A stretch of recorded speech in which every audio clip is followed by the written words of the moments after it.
Bien, donc bienvenue dans ce webinaire qui s'intitule donc Créer les conditions du dialogue pour permettre à toutes les personnes qui s'engagent dans le dialogue social de pouvoir le faire avec des conditions favorables, durables et reconnues dans leurs actions.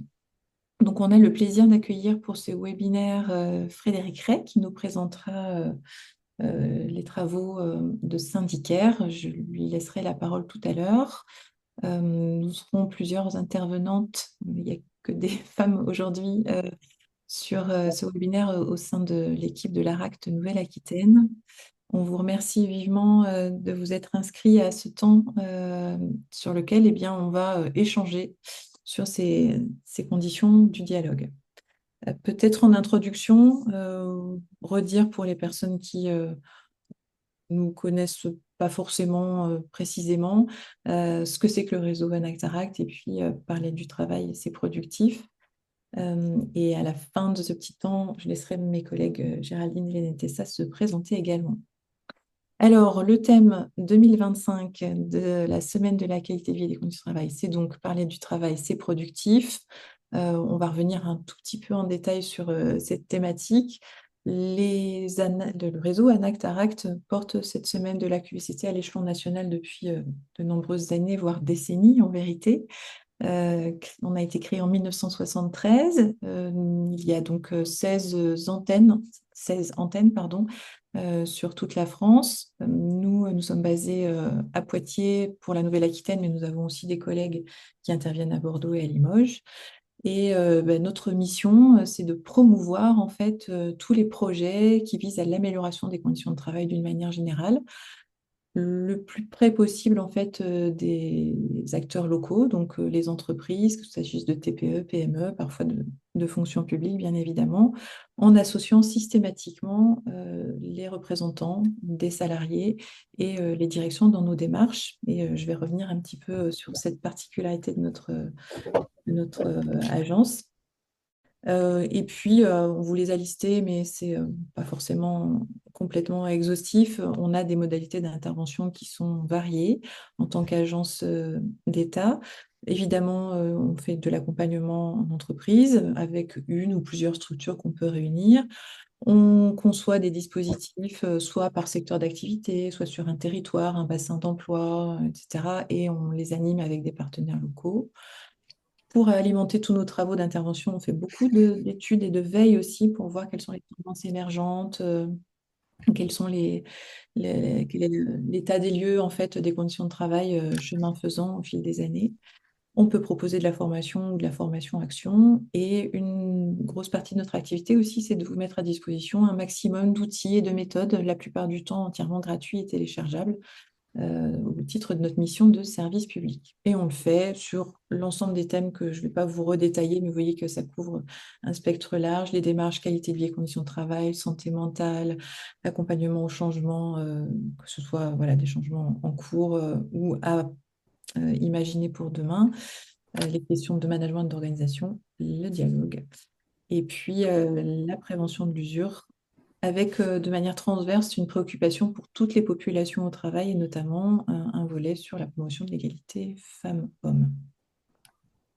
Voilà pour une présentation succincte et on pourra répondre à vos questions, bien sûr, si vous en avez sur ce sujet-là. Alors, pourquoi est-ce que cette année, on a choisi cette thématique à l'échelon national de la question du dialogue dans le travail?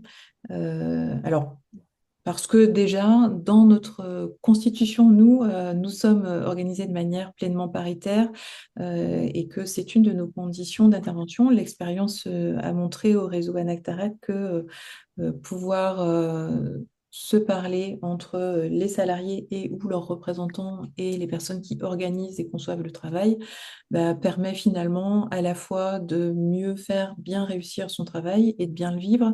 C'est-à-dire qu'au-delà du slogan parler du travail, c'est productif, il y a en fait aujourd'hui, en 2025, une préoccupation qui est vraiment sur le devant dans les sondages qu'on peut recenser sur comment on arrive à coopérer, comment collectivement on arrive à dépasser les difficultés qu'on rencontre dans le quotidien.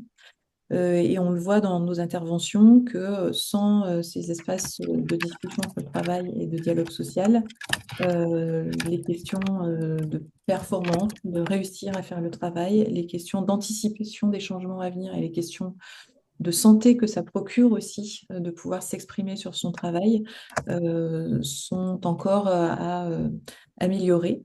Euh, on viendra tout à l'heure dans le détail sur comment finalement on considère les différentes formes de travail qui peuvent exister. Et malgré tout, on a le souhait de vous outiller dans ces interventions qu'on fait, des webinaires, des formations, pour que justement ce dialogue soit mis en œuvre de manière la plus opérationnelle possible, qu'on soit au-delà des discussions sur des généralités, des discussions qui ne sont pas structurées et que ça puisse nourrir la stratégie de l'entreprise également. Euh, pour vous raconter un petit peu, nous, les interventions qui reviennent assez régulièrement dans l'entreprise, on va vous raconter des histoires qui, je pense, vont faire écho à vous, mais à vos situations. Mais on avait aussi envie de vous poser la question. Avant ça, je vais quand même donner la parole à Hélène, Tessa, et Géraldine et Frédéric pour que je puisse passer une petite tête. Je retire le partage de l'immédiat. Hélène, est-ce que tu veux bien te Oui, présenter? bonjour à tous et toutes. Je suis Hélène Arvan, donc je travaille à l'ARAC sur le site de Poitiers, notamment sur les questions de dialogue, mais pas que. Tessa? Oui, bonjour, donc je suis Tessa Cham, je travaille aussi sur le site de Poitiers à l'Aract Nouvelle-Aquitaine et je travaille sur les questions de dialogue, mais pas que. Géraldine? Oui, bonjour à toutes et à tous. Je suis donc Géraldine Baran, je suis en charge de la communication de l'ARACT Nouvelle-Aquitaine et je suis basée aussi sur le site de Poitiers. Et je crois que Et Frédéric? Bonjour. Je pensais que j'allais me présenter un peu après, mais je me présente maintenant. Je suis Frédéric Rey, je suis professeur de sociologie au Conservatoire national des arts et métiers. Donc, je casse la boucle à Ractanac. Je ne suis pas de l'agence. Et je suis aussi, alors, spécialiste, j'en redirai un petit peu deux mots tout à l'heure, un spécialiste des questions de démocratie sociale, de dialogue social, de relations professionnelles et d'innovation syndicale. Ça m'occupe beaucoup depuis une vingtaine d'années.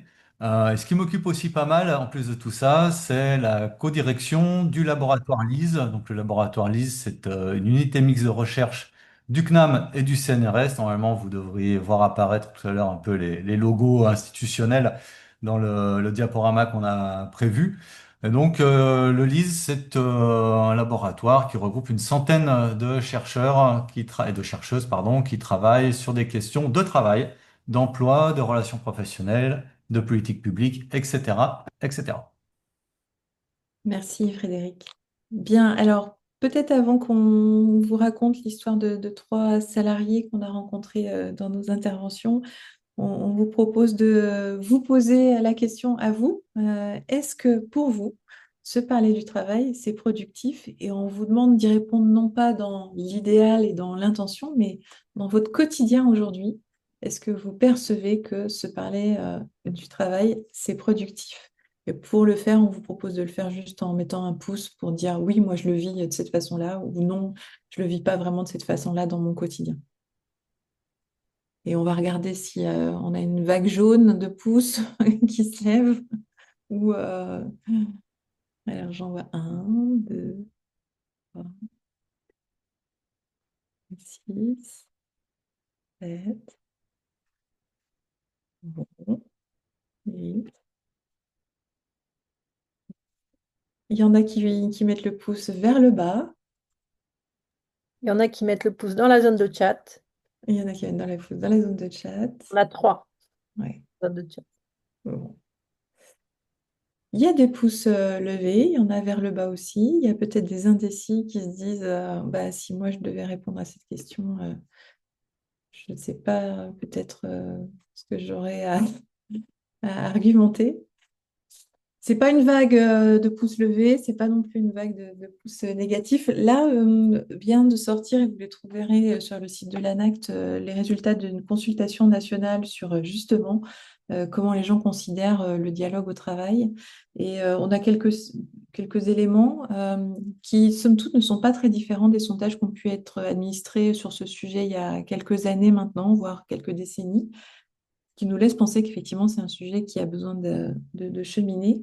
On a un Français sur deux, un peu moins d'un Français sur deux, 41% des répondants qui disent qu'ils ne parlent que rarement ou jamais de leur travail. En termes de cause, on va dire, ils évoquent que soit parce que le dialogue a été infructueux précédemment, soit parce que leurs managers ne savent pas trop comment s'y prendre, ils ne sont pas très à l'aise avec le sujet, soit tout simplement parce qu'il n'y a pas d'espace, en fait, pour pouvoir se parler du travail. Et puis, il y a aussi la question de que donne ma parole comme suite concrète. Et notamment, il y a 54% des répondants qui expriment que une fois s'être exprimé, il n'y a pas de suite donnée aux échanges qui ont été produits, qu'il n'y a aussi pas suffisamment de marge de manœuvre parfois, dans 42% des situations où les personnes ont répondu. Voilà, donc on a un constat qui montre que on pourrait largement cheminer sur cette question. Nous, on va le faire au travers de 3 exemples personnes que nous avons rencontrées. Alors, c'est moi qui me colle à vous raconter l'histoire de Kelly. Donc, Kelly, elle est travailleuse. C'est plutôt une femme que j'ai en tête. Elle est travailleuse sociale dans un établissement médico-éducatif, donc le secteur sanitaire et social. Et elle est aussi membre d'un CSE. Et la première fois que je rencontre Kelly, c'est dans le cadre d'un CSE où tout le monde pleure, en fait.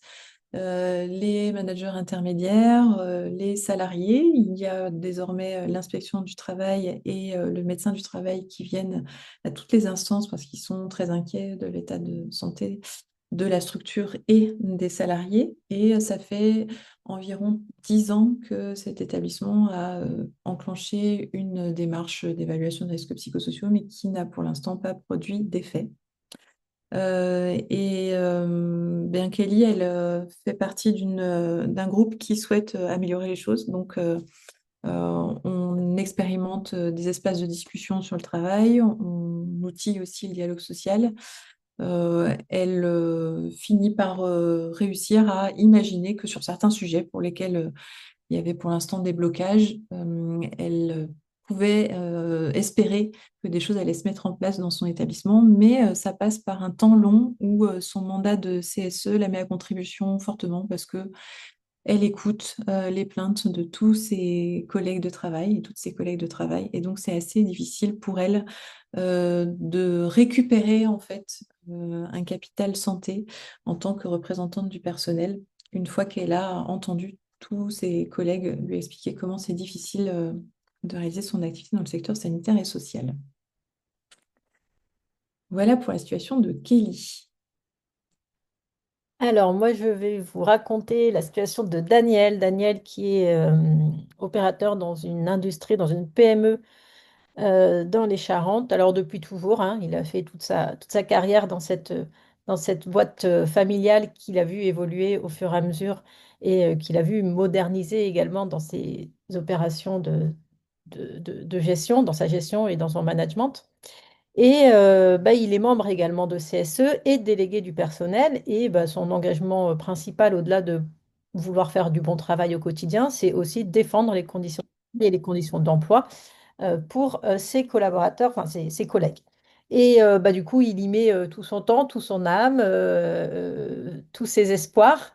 Bah, là, il est plutôt sur la fin de carrière. Il lui reste quelques mois à faire, mais il a déjà mené beaucoup de combats pour essayer de défendre justement les conditions de travail et d'emploi. Et puis, il va en mener un dernier parce qu'il voit que c'est pas, il y a encore des choses à faire. Et donc, il se demande comment il peut créer justement les conditions d'un dialogue un peu renouvelé parce qu'il voit bien aussi qu'en termes de rapport de force, ça commence à être un peu poussif dans sa boîte sur comment on discute, comment on se cause entre les représentants des personnels et la direction. Donc, ils se demandent comment on peut renouveler et créer des nouvelles conditions de dialogue. Donc, Daniel se forme à la prévention des risques psychosociaux et à la manière dont on peut aborder ces sujets-là avec sa direction. Et puis, à force de persuasion, et malgré le fait qu'il soit en fin de carrière il a quand même encore un peu d'espoir et encore de ressources. Et grâce à sa force de persuasion, il arrive à trouver avec la direction un terrain d'entente pour être accompagné par un tiers pour pouvoir agir et avoir un accompagnement sur la prévention des risques psychosociaux. Et donc, il se dit que 6 mois de partir à la retraite et sachant qu'il a déjà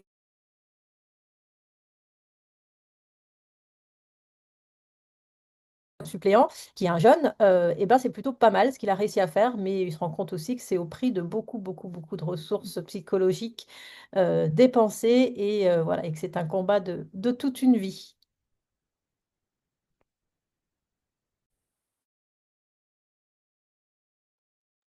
Ok, donc moi, je vais parler de Kazé. Kazé qui est technicien chez un fournisseur d'énergie, une grosse entreprise nationale du secteur de l'énergie depuis 4 ans. Donc quasiment toute sa carrière. Il est représentant du personnel depuis 20 ans.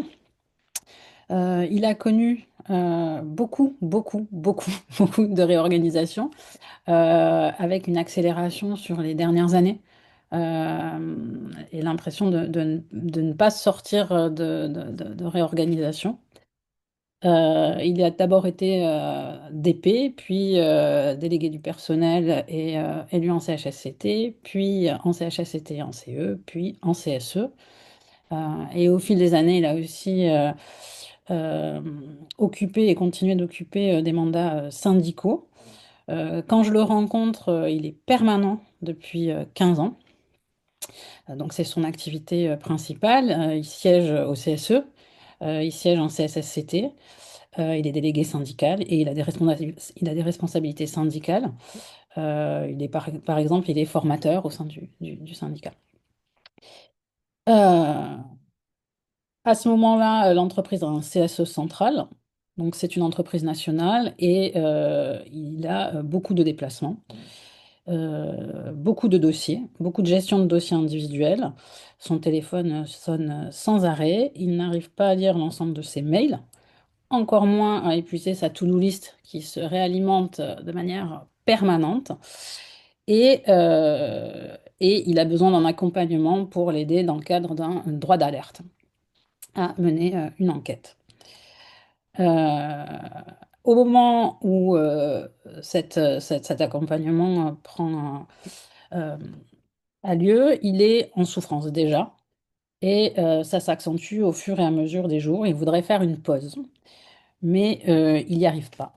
Il n'y arrive pas, il n'arrive pas à se dégager de ses mandats euh, et il n'arrive pas non plus il ne s'imagine pas, je vais le dire comme ça, reprendre un poste qu'il a quitté depuis 15 ans à aussi peu de temps de la retraite. Avant que l'enquête conjointe pour le droit d'alerte soit terminée, il finit par être arrêté en état d'épuisement. Voilà pour caser. Bien, donc trois situations avec des éléments de ressemblance et puis parfois des particularités aussi. La question est comment peut-on soutenir ces acteurs-là et puis ceux qu'on ne voit pas mais qui sont juste à côté d'eux, y compris, comme je vous le disais tout à l'heure, les managers qui eux-mêmes sont en difficulté parfois sur ces questions de dialogue social.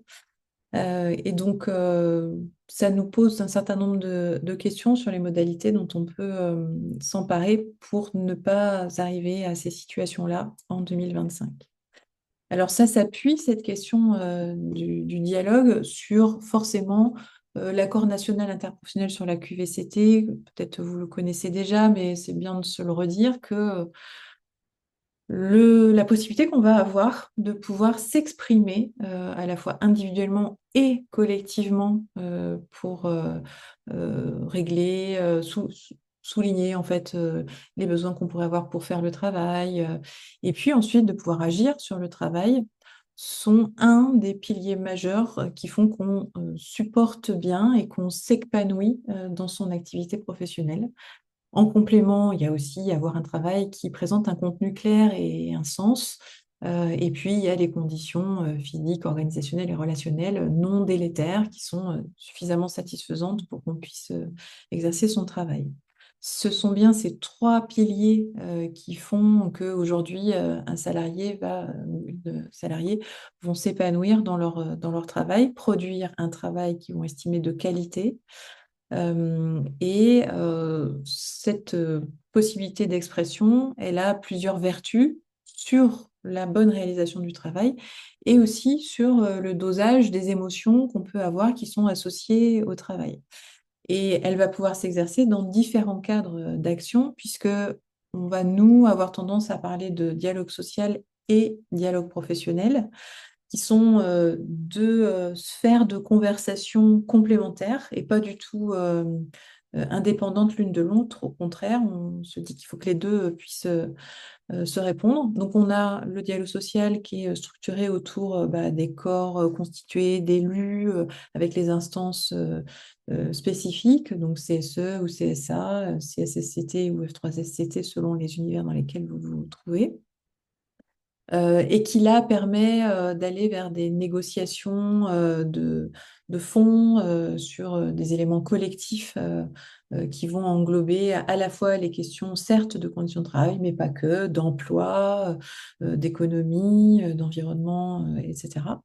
Et puis, il y a quand même tout ce qu'on vit dans notre quotidien autour du dialogue professionnel qui est censé articuler à la fois la stratégie de la direction avec la déclinaison et la traduction que peuvent en faire les responsables de proximité, et puis évidemment tous les personnels qui sont en charge de délivrer le service, de produire le bien attendu. Et donc, ce dialogue professionnel, il passe par ce que nous, on appelle, c'est un acronyme un peu barbare, mais c'est les espaces de discussion sur le travail. Bon, je pense que c'est quelque chose que vous avez peut-être déjà entendu. Ce dialogue professionnel permet de repérer les difficultés et les tensions du quotidien quand le process n'est pas fluide. Et finalement, c'est la vie, en fait. La vie ne se déroule jamais de manière complètement fluide. Et puis parfois, ça peut être le lieu de détection aussi de sujets qui mériteraient d'être négociés collectivement dans le cadre du dialogue social. Donc les deux peuvent se répondre entre dialogue professionnel et dialogue social. Donc vous nous entendrez dire alternativement l'un ou l'autre. Ça ne revêt pas tout à fait la même terminologie pour nous, le dialogue social étant plutôt centré sur les instances et la représentativité faite par le vote en fait lors des élections professionnelles. Une fois qu'on s'est mis d'accord sur ces questions de vocabulaire, je propose que du coup, on passe la parole, enfin, à Frédéric, pour qu'il puisse nous exprimer comment les choses se déroulent dans son laboratoire et les constats qu'il peut porter et les travaux qu'il a en cours. Et j'appuierai dès qu'il me dira de passer à la diapositive suivante. Ok, merci beaucoup. Oui, donc on va mettre en œuvre et devant témoin la coopération dont tu parlais tout à l'heure, Sandrine. Donc là, on va coopérer pour passer la diapo. Alors, ce que j'ai pas pu dire tout à l'heure, que j'avais vraiment prévu de dire en tout début de présentation, ce sont les remerciements, évidemment, remerciements pour cette invitation à participer à vos réflexions, à cette rencontre hein, dans le cadre de la semaine de la QVCT de l'ANACT. Alors, c'est important pour nous de pouvoir participer à ces rendez-vous en tant qu'universitaire, en tant que laboratoire de recherche, puisque voilà, on a de plus en plus intérêt face aux défis auxquels on est collectivement confrontés, et ils sont nombreux à pouvoir de plus en plus décloisonner, à pouvoir se parler, faire converger les expertises, les points de vue sur les sujets du travail. Alors les enjeux ont été rappelés hein, à l'occasion de l'introduction, mais on le sait, en tout cas, si vous êtes derrière votre écran pour cette vidéo, ils sont extrêmement nombreux, ils sont amenés à s'accélérer par ailleurs. Donc, on est ravis et c'est important pour nous donc de pouvoir partager nos réflexions. Et je sors justement d'un séminaire qu'on avait fait en interne du labo là, entre midi et deux. Alors, on parle d'intensification du travail, mais on la pratique aussi. sur justement bah, les grands enjeux du travail avec un rapport du CNRS qui est sorti sur les 20 ans de travaux consacrés au travail en France par les sciences humaines et sociales. Et donc, on reprenait un peu cet exercice entre nous pour réfléchir justement à tous les défis qui nous attendent sur les questions de cette enquête, donc ce projet syndicaire pour prendre soin des syndicalistes, prendre soin des militants. Et on va voir comment on est arrivé à se poser ces questions-là. Et ça va pas vraiment vous surprendre puisqu'il y a beaucoup d'échos qui vont être faits avec les trois cas qui ont été présentés de Kelly, Daniel et Keizé juste avant en tant que représentants du personnel dans leur structure et dans leurs organisations. Donc on peut passer à la diapo d'après.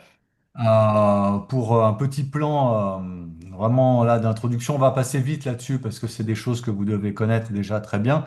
L'idée que parler du travail, alors qui en parle, comment on en parle, où est-ce qu'on en parle? Je trouve que c'est intéressant d'aller au-delà de cette idée très générique du dialogue sur le travail.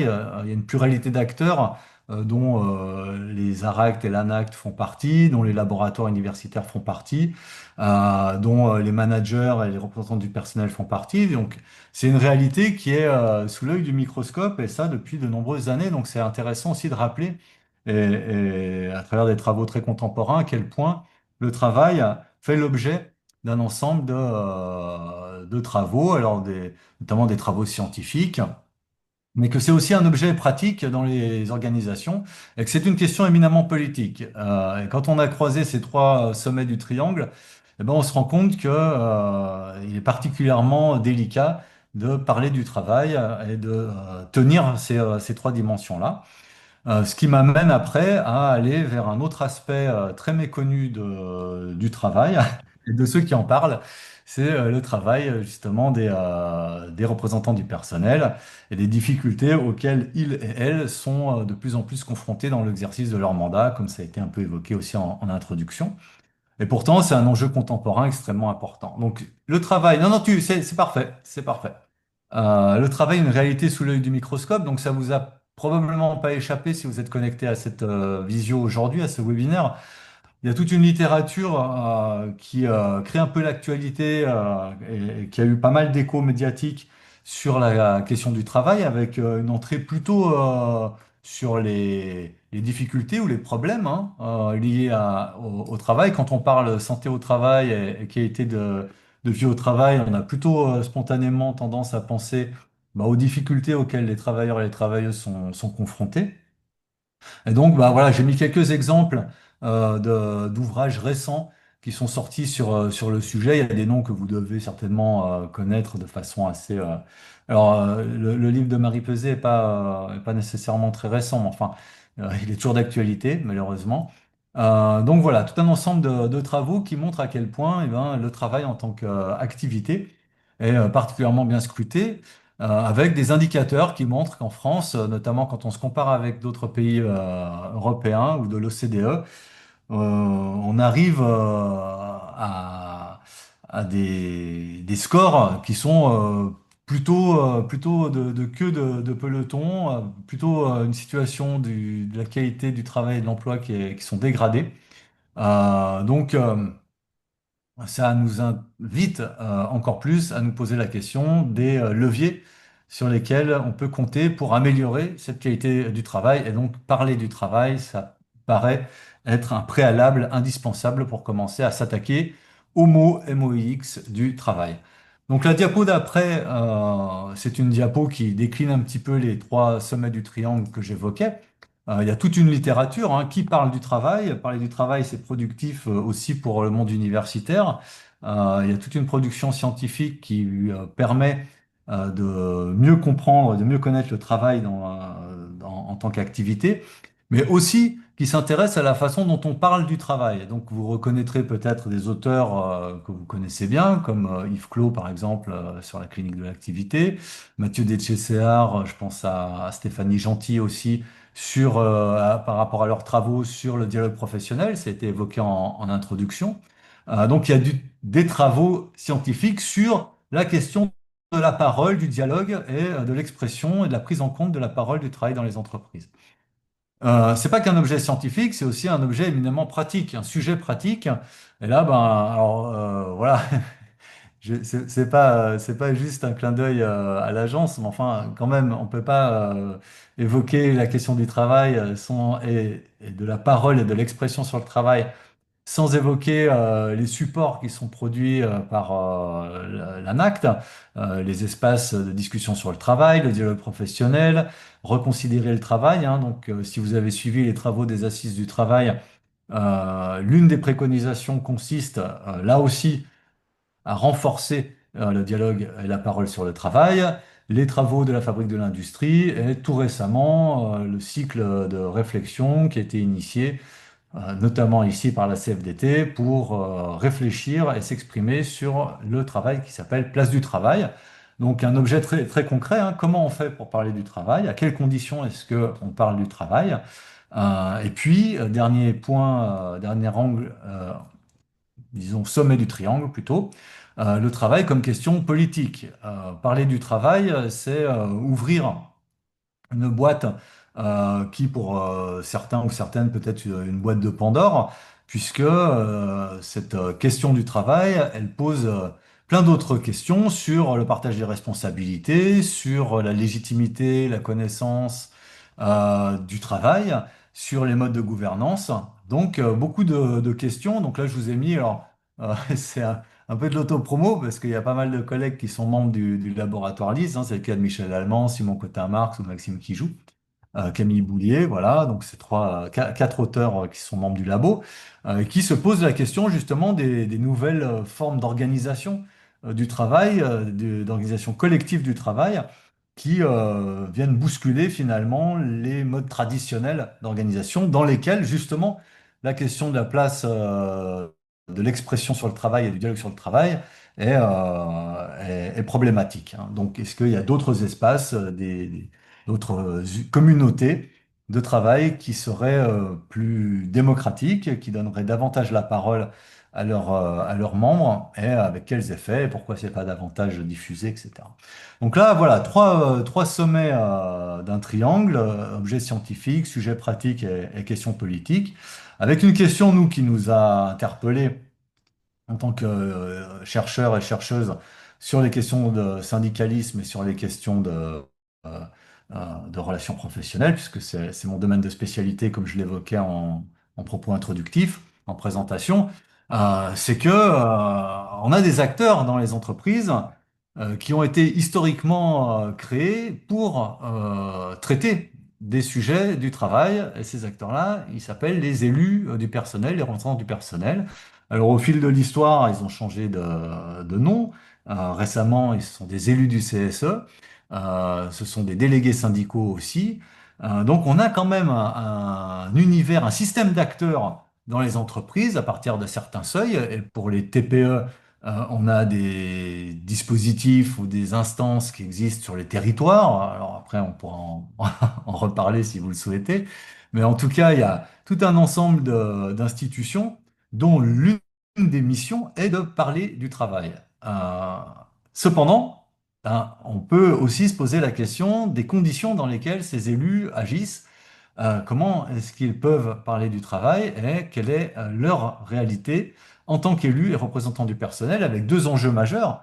C'est que aujourd'hui en France, il n'y a aucune recherche qui existe sur ce sujet, et donc on a été très intéressés par essayer de contribuer à une meilleure compréhension du travail des élus du personnel. Alors il y a un livre, hein, quand même, de Baptiste Giraud et Yolène Gassier, qui s'appelle Le travail syndical en acte, mais qui traite pas vraiment des relations entre le travail et la santé des élus, mais qui s'intéresse quand même, qui pose la question de ce que ça veut dire être un élu du personnel aujourd'hui en France.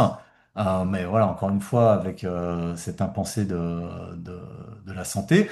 Le lien entre santé et élu du personnel est traité aussi du point de vue de l'activité dans les CSSCT, avant dans les CHSCT, la prise en compte des problématiques de santé par les élus, mais de la santé des autres salariés et pas de leur propre santé. Donc pour nous, il y a vraiment un angle mort sur ce sujet-là qui nous a interpellés, surtout parce qu'il y a un enjeu derrière énorme en termes de vitalité de notre système de démocratie sociale.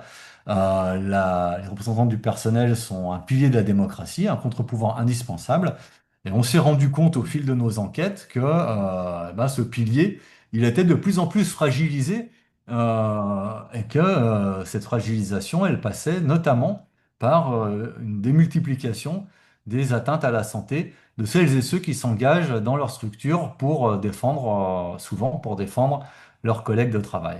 Alors, la diapositive d'après, elle revient un petit peu sur les origines de ce projet syndicaire. Parce que vous voyez, hein, l'idée, c'est, on parle beaucoup de travail, qu'il faut parler sur le travail, que c'est un préalable nécessaire au traitement des problèmes liés au travail, et puis aussi pour relever les défis collectifs qui se dressent devant nous, écologiques, économiques, politiques, etc. Encore une fois, cette problématique, elle semble en quelque sorte glisser sur les élus du personnel, ou en tout cas, on ne s'intéresse pas à ce qui leur arrive à eux et à elles. Et pourtant, ben, nous, en tant que spécialistes des relations professionnelles, on se rendait compte au fil de nos enquêtes que on avait une expression de plus en plus spontanée, c'est le point petit b, de la part des élus qu'on rencontrait, des responsables syndicaux qu'on rencontrait lors de nos enquêtes, notamment des enquêtes qui étaient réalisées pour l'Institut de recherche économique et sociale, l'IRES, des élus qui exprimaient spontanément des problématiques qui nous paraissaient relever de risques psychosociaux. Je vais donner des exemples un peu plus précis juste après. Mais du coup, là, on a eu, comment dire, une forme d'alerte qu'on n'était pas véritablement allé chercher, mais qui nous arrivait du terrain et qui nous a préoccupés suffisamment pour qu'on commence à en discuter entre nous et qu'on se dise qu'il y avait matière à proposer un programme de recherche pour objectiver finalement ce qui nous semblait être des manifestations, encore une fois, un peu disparates et spontanées d'usure, d'épuisement. Alors voilà, on pourra discuter des termes de ces responsables. Alors je vais revenir sur le point A.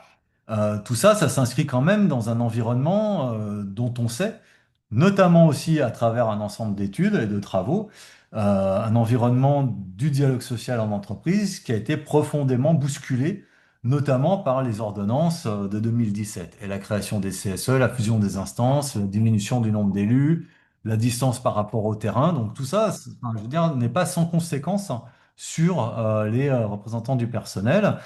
Ça a fini d'une certaine manière par affecter une partie non négligeable d'entre eux, et c'est ça qui nous a alertés, et c'est ça qui a amené à cette expression spontanée, certainement de leur part.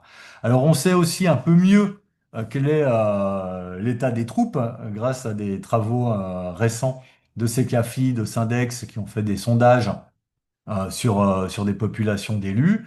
Et puis, en quelque sorte, ce diagnostic ou ce pré-diagnostic d'une situation problématique du point de vue de la représentation du personnel a été confirmé par les confédérations syndicales, des organisations, soit dans des grandes entreprises, soit des fédérations, qui réagissent à notre projet de recherche en nous signalant, là aussi, tout leur intérêt pour réfléchir avec nous sur cette problématique de santé de la part des élus et des militants.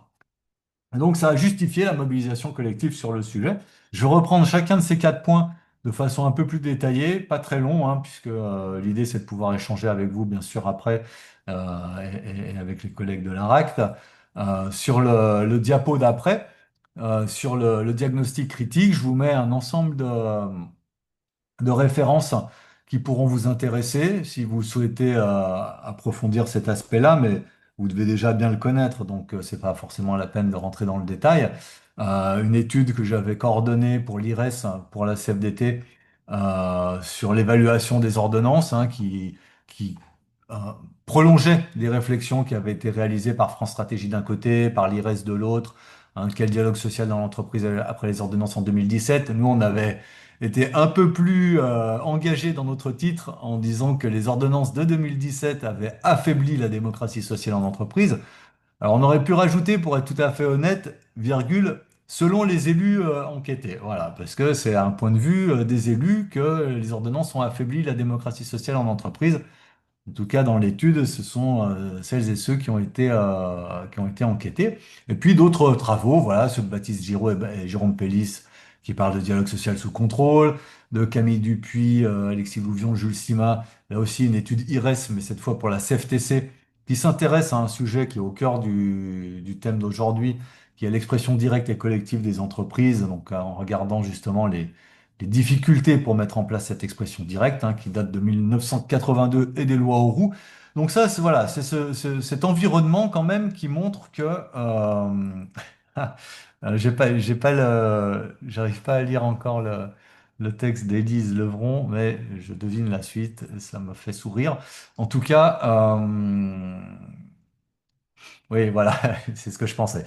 Donc, on pourra en reparler, mais en tout cas, voilà, on a cet environnement qui est pas simple dans un pays qui déjà a un rapport un peu particulier, notamment au monde syndical, sans rentrer dans les détails.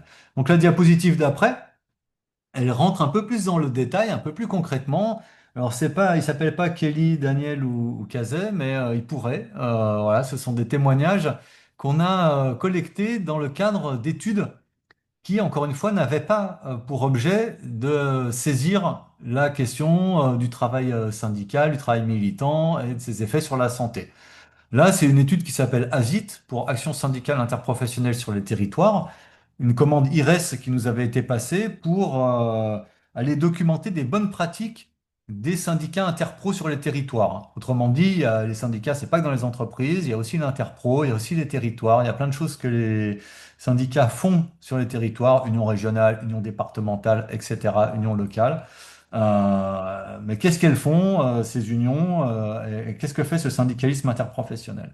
Et quand on est allé rencontrer des responsables, donc là on est plutôt au niveau de responsables de structures syndicales, hein, donc plutôt des militants et des militantes chevronnés, expérimentés, qui ont fait le choix, on va dire, hein, de s'engager dans la carrière syndicale, eh ben, on avait une expression, encore une fois, un peu spontanée de situations compliquées dans la réalisation de leur activité.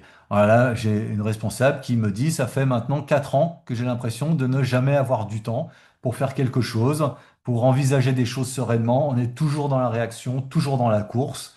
Je vous ai mis en rouge, hein, mais j'enverrai le diaporama pour le partager. Après, je sais pas s'il pourra être mis en ligne, je sais pas trop, mais en tout cas, voilà. On n'a pas le temps de rentrer dans le détail des verbatims, mais surtout qu'après, il y en a, je vous assomme avec une vingtaine d'autres verbatims qui disent à peu près tous la même chose. Tout ça nous tombe dessus, on n'arrête pas, on n'a pas le temps, tout le temps quelque chose qui arrive, il y a un manque réel de disponibilité. Il y a des bureaux vides, ça me noue l'estomac, donc il y a un sentiment d'isolement, il y a un sentiment de course contre la montre, de ne pas avoir le temps de faire ce qu'on a envie de faire. Et, quand on n'est pas venu chercher cette question-là, le fait qu'elle s'exprime spontanément et de façon aussi directe, nous, ça nous a interpellés. En tant qu'universitaire, on s'est dit, là, il y a un sujet, encore une fois, alors je crois que je ne l'ai pas dit dans ma présentation, mais moi, j'ai commencé ma carrière au début des années 2000. Donc ça va bientôt faire 25 ans que j'accompagne, que j'étudie, que je travaille sur le monde syndical. Et c'est la première fois en 25 ans que j'étais, comment dire, exposé à cette expression-là. Donc il y a vraiment des signaux d'alerte, nous, qui se sont allumés sur cette problématique, en fait, de ce qui était en train d'arriver à des responsables qui nous racontaient la difficulté à tenir leur mandat dans leur structure. Et donc ça s'est confirmé par une autre série de témoignages, si on peut passer la diapo juste après. Mais là, encore une fois, alors je vous ai mis un cycle, en haut à droite, c'est un cycle d'essorage. Voilà, il y a le pré-lavage, le lavage, le rinçage et la phase d'essorage. Et donc, on a beaucoup d'images comme ça qui sont utilisées par les responsables syndicaux pour voilà, illustrer d'une certaine manière la situation dans laquelle ils sont. Voilà, vous avez tout en rouge, hein, si vous lisez en diagonale, ça donne un peu le vertige, puisque ben, en fait, c'est très négatif. Alors, il y a un effet sorti certainement Covid, un effet mise en place des CSE, on était là au début, on était en 2021-22, donc on était encore sur la fin du premier mandat CSE. Donc voilà, des réveils en pleine nuit, c'est pas, non, on a été submergé, l'usure, essoré, épuisement, On a entendu parler de burn-out militant, bien sûr. Donc voilà, ça c'est vraiment du quali à partir d'expressions qu'on a pu saisir de militants, alors soit dans des congrès confédéraux, soit à l'occasion d'enquêtes, mais donc tout ça, ce sont des verbatims qui ont été obtenus de façon un peu spontanée, pas encore dans le cadre de la recherche syndicaire. Alors si on passe sur le diapo d'après, là on va aller un peu vite. Il y a toute une série de diapos qui présentent des résultats de sondage. Alors je ne vais pas rentrer dans les détails parce que ça va être trop long et il me reste 5 minutes pour terminer. Simplement, je vous indique, hein, il y a trois sondages, trois études, trois ou quatre qui sont intéressantes, dont une dont je vais parler sur l'affaiblissement du dialogue social, mais je cite aussi cette étude qui a été proposée par la CFDT, qui s'appelle Parlons Engagement, pilotée par Cécile Guillaume, qui fait partie de l'équipe syndicaire. Donc Cécile Guillaume, c'est une collègue universitaire à l'université de Surrey en Grande-Bretagne, un gros chantier en fait d'enquête sur 24 000 répondants dans toute la France. Donc il y avait voilà, un site en ligne où les personnes pouvaient aller saisir des réponses et qui est intéressant puisque cette enquête-là montre, comme les enquêtes de Secafi, comme les enquêtes de Syndex, etc., comme toutes les enquêtes sur le travail syndical, qu'il y a des bons côtés à l'engagement militant. Donc, le travail opérateur de santé, etc., ça existe, heureusement, enfin, et certainement pour une majorité des représentants du personnel et des élus. Donc, nous, on ne veut pas dresser un panorama catastrophique de la situation. On veut alerter sur des situations qui nous semblent alarmantes, qui concernent, semble-t-il, de plus en plus de personnes et probablement certaines catégories plus fragiles et plus exposées que d'autres.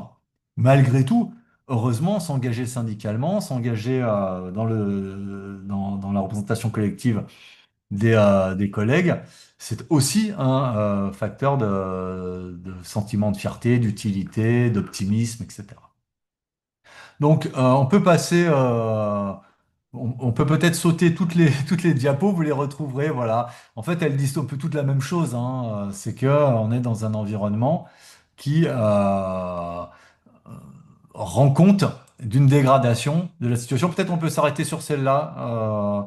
Voilà. Donc ça, c'est l'enquête Secafi qui a été présentée à la fin de l'année 2024 sur à peu près 4000 répondants. Ce qui est intéressant, c'est que elle vient 10 ans après une précédente enquête qui avait été donc réalisée en 2014 sur le même sujet.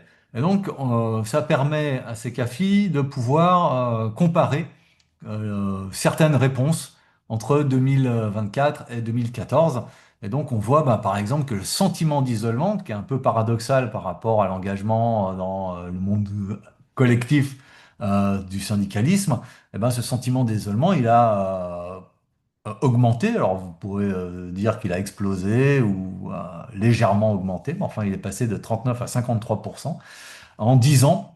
Et donc ça interroge beaucoup comment est-ce qu'on arrive à se sentir isolé quand on est représentant du personnel, qu'on s'engage dans une cause collective.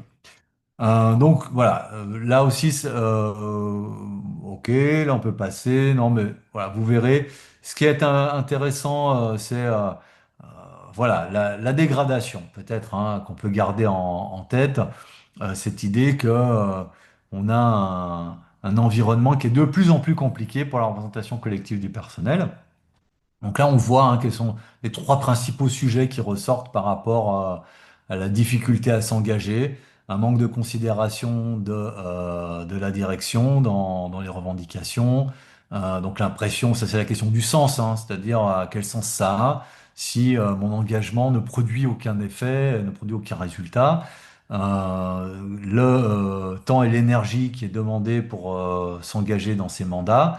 Et puis, alors malheureusement, hein, il y avait un rapport du Défenseur des droits fin 2000, des années 2010, des travaux au milieu des années 2010 qui avaient été initiés par la DARES sur la question des discriminations syndicales en France et qui montraient que la France est un pays où l'expérience de la discrimination en raison de son engagement syndical ou de représentant du personnel est assez partagée.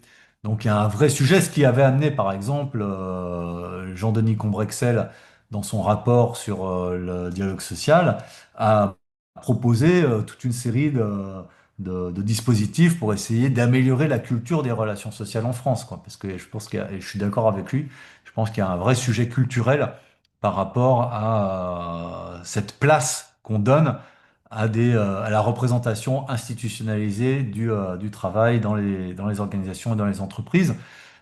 Donc là où on doit, entre autres, parler du travail. Donc la dernière diapo, bah, c'est notre projet à nous. J'y arrive parce qu'il est encore en projet, donc j'ai pas des résultats à vous proposer. Je vous donne rendez-vous d'ici 3 ans pour vous présenter ce qu'on aura réussi à faire ou pour nous accompagner. Voilà, on a un petit site internet, je pourrais vous le montrer si ça vous intéresse de suivre ce qu'on fait. En tout cas, tout cet environnement-là nous a amené à proposer un projet. Alors avec Cécile Guillaume, on a rédigé une note pour la Fondation Jean Jaurès et la CFDT qui s'appelle La fabrique ordinaire de l'épuisement syndical, qui nous permettait déjà de poser un peu des choses à plat par rapport à cette problématique-là.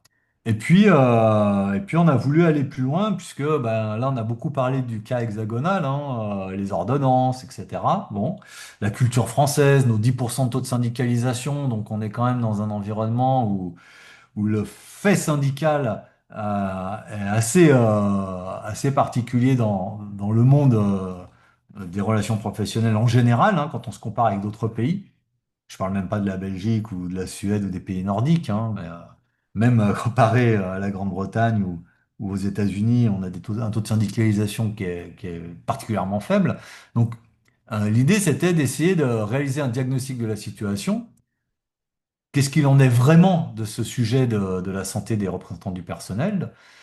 Identifier des catégories qui sont à risque, puisqu'on fait l'hypothèse qu'être une femme, par exemple, euh, surexpose au risque de santé quand on prend un mandat dans une organisation, qu'être racisé peut être un facteur de surexposition à des discriminations, et donc un facteur d'épuisement ou d'usure accélérée dans le mandat. Peut-être que la catégorie socio-professionnelle joue aussi un rôle dans cette expérience ou cette exposition au risque lié à la prise de mandat. Comprendre davantage les systèmes de relations relations professionnelles en France, mais pas qu'en France, comme je l'évoquais. Notre idée, c'est de comparer avec les systèmes anglais et québécois pour voir si il y a quelque chose de transversal et de partagé dans l'expérience des mandats, au-delà de la situation spécifique française que j'ai rappelée là à grands traits. Alors, on a choisi 2 secteurs, je ne vais pas rentrer dans les détails, mais un secteur plutôt industriel masculin des transports, plutôt féminin relationnel tertiaire de la santé. Et on voudrait travailler à partir d'entretiens approfondis auprès des élus, à partir de récits de vie, à partir de témoignages, pour leur faire parler du travail, en espérant qu'on sera productif, pour justement mieux comprendre leur situation et mieux identifier finalement les combinaisons de facteurs qui les exposent à des problématiques de santé. Donc voilà, pour ça, on est une équipe d'une dizaine d'universitaires dans les 3 pays, plus un collègue belge qui nous apportera une ouverture supplémentaire bienvenue, avec l'utilisation pour l'instant, hein, on s'est mis d'accord pour essayer de tester les 6 facteurs de risques psychosociaux du rapport Golac et Baudier. J'ai oublié de rajouter le co-auteur, la co-autrice du rapport, désolé. Donc les 6 facteurs de RPS pour savoir comment les élus cochent les différentes dimensions des facteurs du rapport Baudier-Golac. Donc voilà, ça c'est ce qui va nous occuper dans les 3 prochaines années. On a commencé en janvier 2025, là on a terminé de remplir tous les dossiers juridiques pour lancer une recherche comme ça, parce que travailler sur la santé, c'est pas évident. Travailler sur la santé des syndicalistes, ça l'est encore moins. Donc, on a besoin de border ça du point de vue légal. C'est tout bon. Donc, on va pouvoir commencer à approfondir cet objet dans les prochaines années. Et on sera ravis de venir partager les résultats avec vous d'ici quelques temps.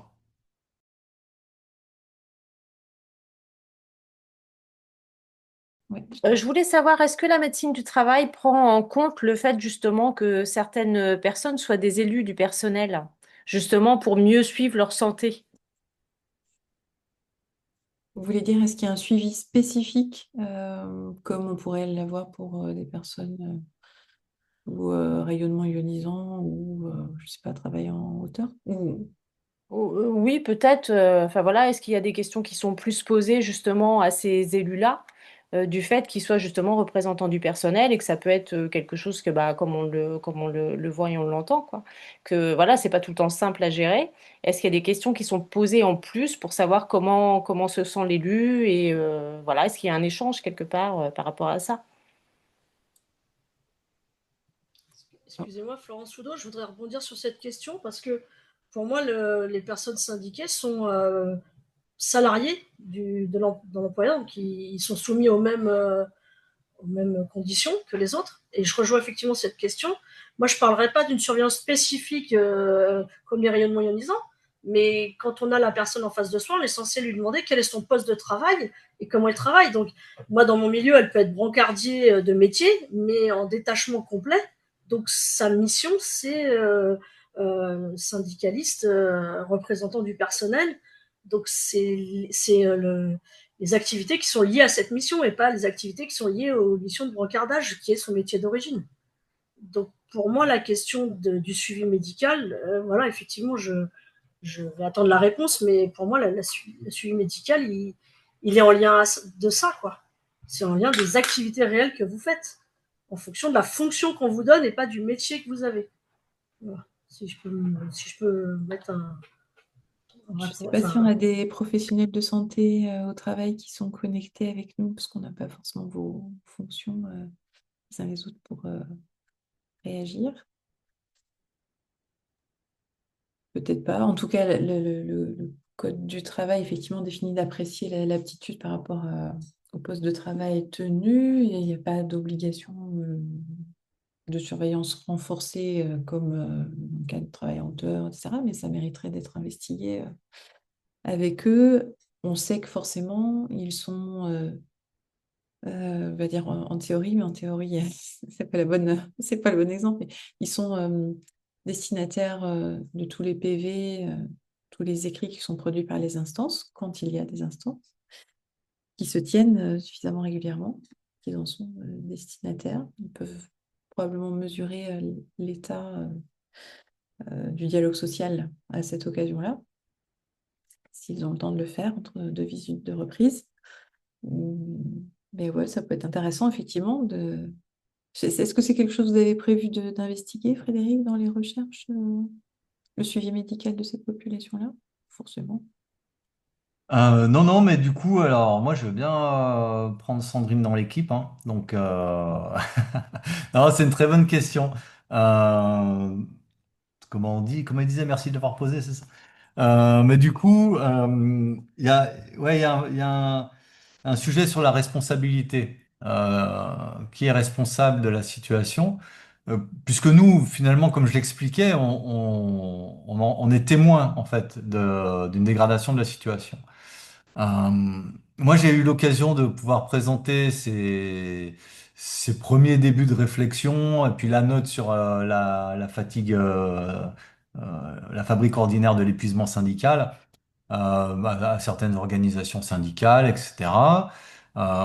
Et donc, il y a la question quand même de la responsabilité de la situation, avec toujours cette tendance à vouloir renvoyer la responsabilité aux élus et aux représentants du personnel, aux militants, hein. Donc avec cette idée que bah il faut faire un effort pour pas regarder son téléphone, il faut enlever ses notifications. Donc, il y a euh, cette responsabilité aussi personnelle finalement dans la situation. Bon, mais pour nous, c'est pas satisfaisant. Et finalement, bah voilà, ça fait partie des réflexes qu'on peut aussi retrouver dans les organisations du travail classiques, où on va renvoyer la responsabilité aux travailleurs et aux salariés, indépendamment de la loi, hein. C'est pas... Mais du coup, il y a la question de l'environnement de travail. Et ça a été aussi évoqué dans le propos introductif, mais les dégradations du monde du travail en général ont des effets directs sur l'expérience des élus. Donc, puisqu'ils sont confrontés à davantage de situations de souffrance, à davantage de situations problématiques, ils sont bousculés par rapport à leur activité de mandat. Et par exemple, moi, j'ai une étudiante qui est en train de terminer un mémoire de master, qui travaille dans un cabinet conseil qui intervient auprès des CSE, notamment dans des situations de plans sociaux, de PSE, enfin, plan de sauvegarde de l'emploi, pardon. Et du coup, avec cette idée qu'on a, dans certaines situations particulièrement critiques et urgentes, un accélérateur finalement des risques psychosociaux pour les élus. Voilà, moi, ce qu'on m'a expliqué, c'est que le PSE, c'est un moment qui condense et démultiplie euh, tous les risques qui existent habituellement dans le dialogue social, quoi. Donc en fait, on a quelque chose, une capsule qui, c'est le mode essorage, 1400 tours minute. Et en gros, ce qu'on m'a expliqué, c'est que aucun élu ne sort indemne d'un PSE. Bon, alors, ça fait froid dans le dos parce que ça paraît assez brutal, mais ça se comprend bien. Et du coup, donc à la pointe comme ça des situations critiques, et puis il y a le quotidien, qui est aussi un quotidien où il faut écouter, il faut accompagner, il faut comprendre, il faut répondre vite, etc. Il faut apporter la démonstration de son utilité. Faut surmonter les préjugés, les stéréotypes qui peuvent être associés aussi aux mandats et aux élus dans les entreprises. Donc il y a tout cet environnement qui est aussi en quelque sorte responsable de la situation. Et puis il y a les organisations syndicales elles-mêmes, quand les élus sont syndiqués, quand il y a des mandats syndicaux, où là aussi, il peut y avoir des attentes qui sont exprimées de la part des organisations syndicales qui peuvent entretenir finalement des situations à risque pour des militants qui vont s'engager, se surinvestir, etc., qui vont pas avoir de mécanisme de rappel ou de collectif pour les prévenir des situations dans lesquelles ils sont. Alors du coup, quel rôle joue la médecine du travail dans ce système assez complexe? Eh ben, on va l'intégrer à notre étude et on va les regarder. Et donc peut-être qu'il y en a parmi les membres du webinaire aujourd'hui qui pourront nous dire, mais il y a un vrai sujet. Voilà, est-ce que jusqu'où l'employeur est responsable finalement de la santé des salariés quand ils prennent un mandat d'élu, quoi. Moi, je ne saurais pas répondre sur la question liée à la médecine du travail, dans le sens où je ne crois pas qu'il y ait une obligation de suivi renforcé. En revanche, je pense que ça doit dépendre des pratiques professionnelles des médecins. Mais ce que j'ai trouvé intéressant ces derniers mois, d'ailleurs, parce que je crois que c'est sur les derniers mois que j'ai vu passer ça, c'est qu'il y a des DUERP, par contre. Alors, DUERP, le document unique d'évaluation des risques. Dans certaines GERP, ils avaient fait une unité de travail, donc ils se décomposent, hein, pour ceux voilà, en une forme d'unité de travail. Et dans certaines entreprises, il y avait des unités de travail, c'était les mandats, les élus CSE, voilà. Et donc, ils intégraient cette dimension-là dans l'URP. Et ça, je trouvais que c'était hyper intéressant et je l'ai vu très récemment et peu souvent, hein, on va bien l'admettre, mais peut-être que ça peut être une dynamique aussi intéressante à aller regarder. Ouais, alors juste pour rebondir et pour aller dans le sens de ce que dit Carole dans le chat, euh, et Gwenaël aussi d'ailleurs, l'idée de l'étude du projet syndicaire, c'est deux choses. C'est à la fois de mieux comprendre les mécanismes euh, qui lient le travail syndical et la santé, ou le travail militant, ou le travail de représentation et la santé des élus et des militants. Donc il y a vraiment ce côté, être élu, c'est un travail, et quel est l'impact spécifique de cette situation-là sur la santé. Et en fait, il y a plein d'univers militants qui ont déjà fait l'objet de travaux. C'est pour ça, alors non, je ne l'ai pas cité là, si peut-être un peu, oui, j'avais cité Simon Cotin-Marx sur Travailler son patron, mais Simon Cotin-Marx, il a aussi produit un livre sur le burn-out dans le monde associatif. Il y a aussi les travaux qui sont consacrés aux conditions de travail des médecins, notamment là, on voit les conditions de travail des médecins du travail. Bah, eux aussi, effectivement, ils sont dans des situations qui méritent d'être étudiées, quoi. Donc, il y a ce côté de la soutenabilité des fonctions du care, des soignants, etc., euh, qui nous intéresse et qui, par proximité, eh ben, comment dire, a des liens, je pense, avec justement cette question de la représentation collective des salariés dans les organisations, quoi. Donc, je pense qu'il y a beaucoup de proximité entre les conditions de travail des médecins du travail, les conditions de travail des élus du personnel, ce qui se passe dans les hôpitaux. Donc, voilà, ça nous intéresse beaucoup. C'est pour ça qu'on a choisi aussi la santé comme, comme domaine d'étude dans le projet syndicaire. Et la fonction publique, alors on n'a pas prévu de traiter la fonction publique en tant que telle dans le projet. Ça sera le projet syndicaire 2, puisque la fonction publique, c'est aussi tout un univers. Peut-être qu'on aura le temps d'aller explorer un petit peu dans le domaine du public, mais bon, ça fait beaucoup déjà. Dans les remarques aussi, on a des questions sur l'individualisation qu'engagent certaines stratégies, certains modes de fonctionnement dans le monde du travail et comment collectivement on arrive à imaginer qu'on va pouvoir faire autrement. Effectivement, c'est préoccupant de se dire qu'aujourd'hui, on n'a plus que 6%, là c'est le témoignage qu'on a sur la participation aux élections pour les TPE, qui veut dire que vous vous souvenez, tout à l'heure, on a dit que pouvoir s'exprimer et agir sur son travail sont des facteurs qui permettent de rendre le travail soutenable, voire épanouissant. Si effectivement on n'y croit plus et que la représentation collective nous semble ne plus pouvoir permettre de réguler le quotidien, ça crée du désengagement effectivement dans les entreprises.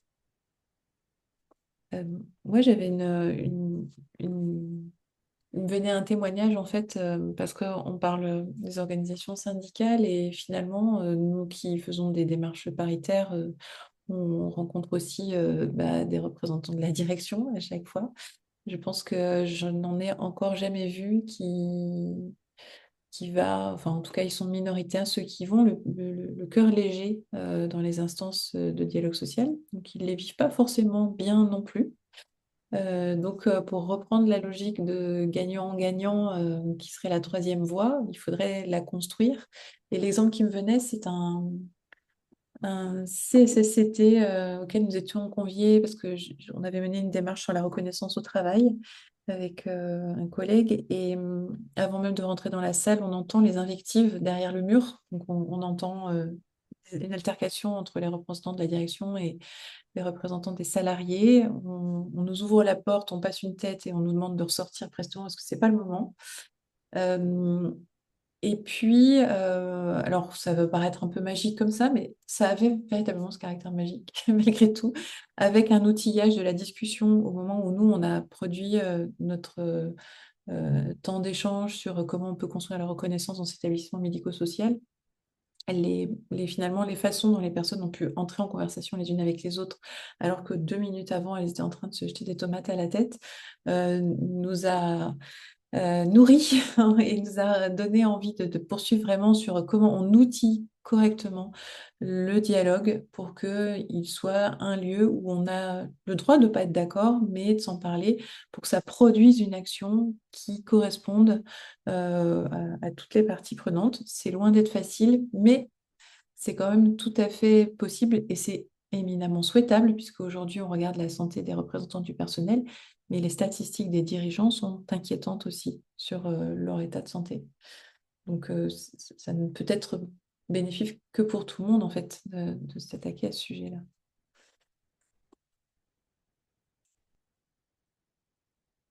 Est-ce que vous avez d'autres questions qui vous viennent au travers de ce qu'on a pu commencer à échanger? Oui, Catherine. Euh, oui, bonjour, Catherine Levrat-Pinatel de l'ARACT Occitanie. Pour poursuivre par rapport à ta remarque, Sandrine, c'est vrai que je me disais, enfin, vraiment, je trouve que c'est très intéressant de reprendre un peu, voilà, comme vous l'avez fait, toutes les ressources sur ce sujet-là, parce que la question de la difficile articulation entre l'activité dans le cadre du mandat, l'activité professionnelle des élus, elle date pas d'hier, en effet, et avec bon, un constat qui est que parmi les sources que vous avez citées, d'un renforcement, hein, d'une difficile articulation. Mais c'est vrai que je me disais que pour caractériser en fait, avoir une approche santé, notamment par rapport à la compréhension des facteurs à l'origine de ce qui peut induire des risques psychosociaux, c'est vrai que c'est intéressant d'identifier des situations de travail qui font particulièrement tension. Donc, est-ce que voilà cette approche un peu travail pour pouvoir comprendre qu'est-ce qui fait, qu'est-ce qui grippe le plus en matière de situation. Voilà, est-ce que vous allez avoir cette approche-là? Et puis aussi pour caractériser, je me posais la question, en complément de ce que tu viens d'évoquer, Sandrine, de se dire que pour caractériser ces situations-là, les plus difficiles, j'imagine que ça ne peut aussi se faire qu'en lien avec, enfin, en tout cas dans le système de relations dans lequel sont les élus, et notamment avec la direction, mais aussi avec les salariés, parce que ça va pas de soi. Enfin, le lien salarié-représentant parfois est aussi compliqué. Enfin, j'entends beaucoup d'élus voilà, parler de difficultés pour justement donner à voir l'utilisation des heures de délégation en toute sérénité, donner à voir les actions qui sont faites, etc. Et donc, du coup, voilà, est-ce que en allant voir du côté des directions d'entreprise pour mieux caractériser ces relations, voilà, ça va être aussi une façon de travailler pour vous, parce que, enfin, on imagine bien que, comme tu l'évoquais, Sandrine, la question aussi des marges de manœuvre, par exemple de président de CSE, elle peut se poser, c'est-à-dire que j'entends beaucoup d'élus dire, ben voilà, il y a une forme d'épuisement en effet qui sont liés à des non-réponses aux questions ou non-changements par rapport à des difficultés exprimées, etc.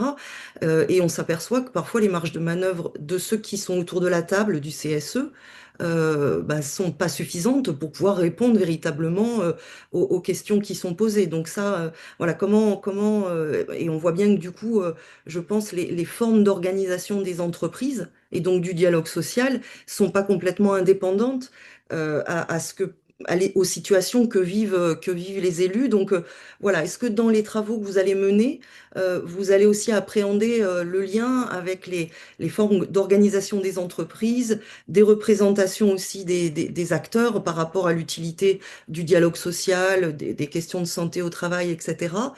Et puis, une dernière question aussi parce qu'on voit bien il y a des sujets, tout à l'heure était évoquée la question des transitions, et des fois ça nécessite de dépasser les frontières de l'entreprise. Je pense par exemple aux questions écologiques, où une entreprise, elle est dans un secteur, sur un territoire, et donc du coup, en matière de dialogue, ça nécessite aussi d'élargir, d'ouvrir les frontières du dialogue social de l'entreprise. Et voilà, est-ce que ces sujets-là, ils vont traverser aussi les travaux que vous allez mener? Merci. Merci. Bah, merci. Peut-être juste, je peux rebondir sur ce qu'évoquait Sandrine. C'est vrai que la question de la santé des élus du personnel, elle devrait intéresser tout le monde, et notamment les interlocuteurs du dialogue social, que sont les interlocutrices, que sont les directions. Puisqu'évidemment, ben, un dialogue social, on va dire de qualité, mais qui reste à définir, hein, de qualité selon qui, qu'est-ce que ça veut dire, etc. Mais un dialogue social de qualité, il mérite, enfin, il est bénéfique à la fois aux directions et aux élus qui représentent les salariés des entreprises. Donc, sur le sujet de la santé de l'encadrement, des directions, je pense aux travaux qui ont été réalisés par un collègue de Montpellier qui s'appelle Olivier Torres, que vous connaissez peut-être, hein, qui a fondé un observatoire qui s'appelle Amaroc. Ça, voilà, et il a réussi à stabiliser tout un dispositif justement de suivi sur le sujet des directions d'entreprises, notamment des petites entreprises. Donc c'est intéressant de voir qu'il y a des choses qui existent pour cette catégorie de professionnels, alors que bah, pour les élus, aujourd'hui, on n'a pas grand-chose. Donc, sur l'identification des situations de travail, ouais, c'est super intéressant parce que, évidemment, nous, notre objectif, c'est de nous intéresser. Donc, c'était un peu ce qui était évoqué aussi en propos introductif, hein, au travail réel. Donc, bah, une fois qu'on a dit ça, on a dit beaucoup de choses et peu de choses parce que c'est quoi le travail réel? Comment on le saisit? Quels sont les outils dont on dispose, nous, en tant que chercheurs, pour faire en sorte que les représentants du personnel puissent s'exprimer sur leur travail de représentation. Euh, c'est un vrai enjeu méthodologique en fait. Moi, j'ai eu la chance de participer à une étude qui a été pilotée par Emmanuel Chabert sur la reconnaissance des compétences acquises par les représentants du personnel. Donc, c'était après la loi Rebsamen. Donc, c'est une étude qui date de 2017-2018. Il y avait Simon Poli-Gâteau qui sortait à cette époque-là deux rapports sur le sujet. Donc il y avait vraiment l'idée d'essayer de faire quelque chose pour outiller les entreprises à mieux comprendre finalement ce travail des élus pour pouvoir traduire le travail en compétences et reconnaître ces compétences pour des parcours. D'où les entretiens de début et de fin de mandat, etc. Donc il y a des petits dispositifs qui existent. Il faut, je crois, à ma connaissance, qui n'ont pas été évalués. Bon, on n'a pas vu de raz-de-marée de la reconnaissance des compétences des élus du personnel. Mais dans le cadre de cette étude que j'avais réalisée avec Emmanuel Chabert, on s'était rendu compte à quel point c'était difficile de faire parler des élus sur leur travail.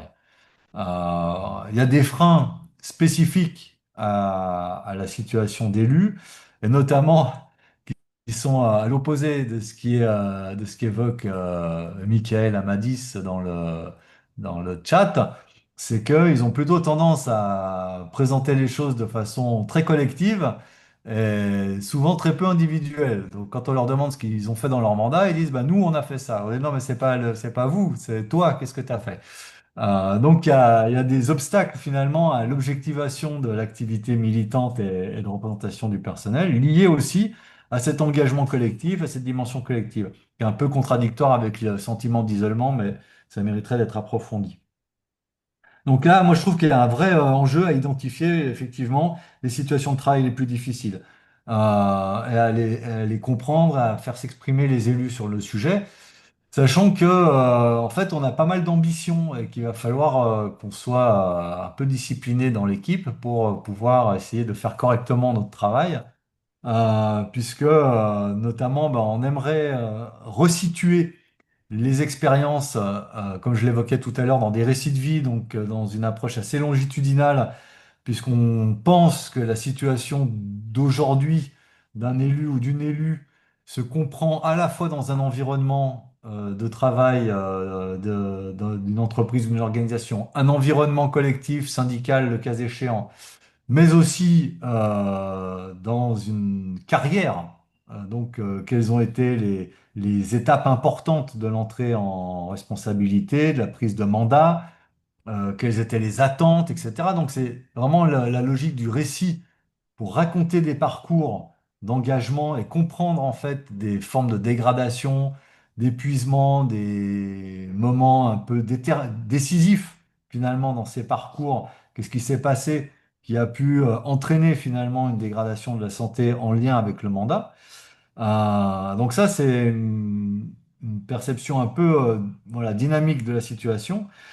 Et dans cette perception dynamique, on aimerait aussi intégrer des focus sur ces moments un peu particuliers, voilà, ces situations les plus difficiles, les faits marquants, pour essayer de les comprendre et d'en rendre compte de la manière la plus objective possible. Et c'est compliqué de tout faire dans un seul entretien. Donc, c'est ça, nous, notre difficulté, ça va être d'essayer à la fois de tenir de la variété dans les situations, dans les parcours, et puis de l'approfondissement finalement dans les différentes les cas en fait ou les situations qui méritent d'être développées. Donc ouais, ça c'est vraiment quelque chose qu'on a envie de faire. Et sur l'écologie, je vais pas être trop long, mais ça fait pour moi partie comment dire, des dossiers qui s'ajoutent justement aux élus et qui peuvent augmenter la surchauffe, pas seulement de la planète, mais leur surchauffe à eux, en tant qu'élus, puisque voilà, il faut, comment dire, investir de plus en plus de domaines, et le domaine de l'écologie, évidemment, en est un, mais qu'est-ce qui est prioritaire quand tout est prioritaire? Et c'est là aussi, pour moi, ça fait partie des éléments de contexte qui viennent en rajouter finalement dans une barque qui est déjà bien chargée des élus du personnel. Voilà, est-ce qu'on on leur en demande pas trop à ces élus, et notamment quand en même temps on réduit les moyens de la représentation collective. Donc il y a un vrai sujet euh, pour, euh, pour s'emparer de nouveaux dossiers et de nouveaux thèmes quand en parallèle on a moins d'élus pour le faire. Merci Frédéric. Effectivement, le temps tourne, il nous reste plus beaucoup de temps. Et moi, j'avais aussi quelque chose qui me venait en se disant, bah, si l'entreprise est un lieu où on peut dialoguer socialement, collectivement et finalement s'entraîner à une forme de démocratie interne, ça peut peut-être présager d'un avenir pour la société d'une manière générale, où les entreprises feraient école pour qu'on s'entraîne à être robuste dans nos démocraties d'une manière plus générale. Peut-être pour terminer, on voulait partager avec vous, donc bien sûr la recherche nationale et internationale que Frédéric va lancer, et aussi, et du coup pas forcément en aparté et pas de manière indépendante, mais on a prévu d'ouvrir un appel à manifestation d'intérêt pour faire un état des lieux, on a appelé Portrait et perspectives du dialogue social en Nouvelle-Aquitaine. C'est un petit résumé de ce qu'on aimerait faire. En fait, l'idée que bah, le dialogue social a besoin, face à toute cette dynamique un peu difficile qu'on a pu partager ensemble, on n'a pas partagé beaucoup d'expériences euh, réussies, de comprendre quelles sont les logiques d'engagement dans les mandats, d'avoir des données aussi un peu objectives en Nouvelle-Aquitaine sur combien d'instances ont lieu, combien d'accords. Alors on peut travailler avec la direction régionale du travail là-dessus, mais il faudrait aussi qu'on puisse avoir un volet plus qualitatif en fait sur le sujet. Et puis bah, de rassembler des acteurs qui seraient partants pour soutenir en fait ce dialogue social sur le territoire. Ça suppose, selon les possibilités de chaque structure, bah, au moins qu'on puisse effectivement s'entretenir, avoir un temps d'échange avec des acteurs du dialogue social, de toutes les parties prenantes possibles. Ça peut permettre de bénéficier d'une restitution propre à sa structure, d'avoir éventuellement un accompagnement et des outils, puisqu'on peut aussi proposer dans le cadre de cet appel à manifestation d'intérêt un mode plus d'intervention aussi, et de constituer un petit comité de réflexion. Donc voilà, on va probablement le mettre en visibilité sur notre site internet dans les prochaines semaines, de manière à pouvoir recueillir des potentielles participations à cet appel pour caractériser les choses à l'échelon Nouvelle-Aquitaine. Pour clore, quelques ressources qui sont aussi disponibles, vous en avez aperçu quelques-unes, certaines. Il y a beaucoup, beaucoup de choses en ligne sur le site de l'ANACT et du réseau d'une manière générale. Là, on vous a mis quelques guides, notamment un qui permet de réfléchir à la question de l'articulation entre ce que l'on se dit en participation directe dans le cadre du dialogue professionnel et ce que l'on peut se dire dans le dialogue social structuré par les corps élus. Vous avez des documents pour faire le point sur le fonctionnement du CSE. Vous avez de la ludopédagogie avec un outil qu'on a commencé à tester localement sur les essentiels des différentes formes de dialogue qui permet de faire un état des lieux rapide sur mon dialogue social ou professionnel. Est-il structuré? Permet-il d'agir? Voilà. Vous avez aussi des outils en ligne pour faire un point sur justement comment les populations au travail fonctionnent-elles, et notamment les outils du PRC d'Occitanie que Catherine connaît bien. Vous avez aussi une petite grille pour faire un diagnostic partagé du CSE, aussi travailler dans le cadre du plan régional santé-travail, où vous pouvez coter ensemble au sein de l'instance ce que l'on peut dire du rôle du CSE, de son fonctionnement, puis ça vous donne un petit spider graph. Vous pouvez comparer les avis des différents membres participants aux instances. Vous pouvez le transposer au CSSCT, au CSA ou à la F3SCT, bien évidemment. Et puis, pour les observatoires départementaux du dialogue social qui sont venus pour les TPE essayer de tracer des voies d'action sur le dialogue social. On a aussi prévu, comme le font d'autres régions, d'accompagner le fonctionnement de ces ODDS, de partager des repères et de les outiller également. J'en ai forcément oublié, mais je compte sur mes camarades de jeu pour compléter ce que je n'aurais pas pensé à dire. Hélène ou Tessa, est-ce que vous avez des choses que je n'ai pas évoquées qu'on pourrait ajouter? Non, non, je pense qu'il y a un bon panorama déjà. Ouais, je t'avoue que je t'avoue que je suis pas sûre de penser à quelque chose de plus. Peut-être que Catherine, d'ailleurs, si tu es toujours là, toi, tu as éventuellement des choses auxquelles tu penses. Moi, je trouve que tu as été hyper exhaustive. Bien, bon, on vous encourage vivement à aller sur le programme de la semaine de la QVCT. Il y a beaucoup d'événements autour du dialogue au travail et des liens qu'on peut faire avec les questions de santé mentale, d'écologie, d'intelligence artificielle, etc. Donc n'hésitez pas, il y a des manifestations en présentiel, bien évidemment. Un grand merci à Frédéric de nous avoir partagé déjà ce premier pré-diagnostic sur l'état du dialogue social à l'échelon national via son programme syndicaire. Puis on a hâte d'avoir de vos nouvelles dans quelques temps.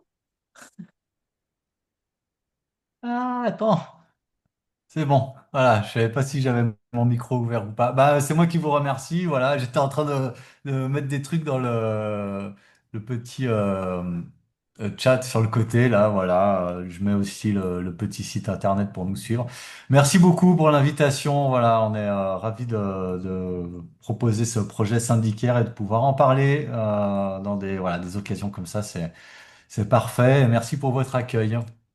Merci beaucoup, bonne fin de journée et bonne semaine de la qualité de vie et des conditions de travail. À bientôt, merci tout le monde. Merci.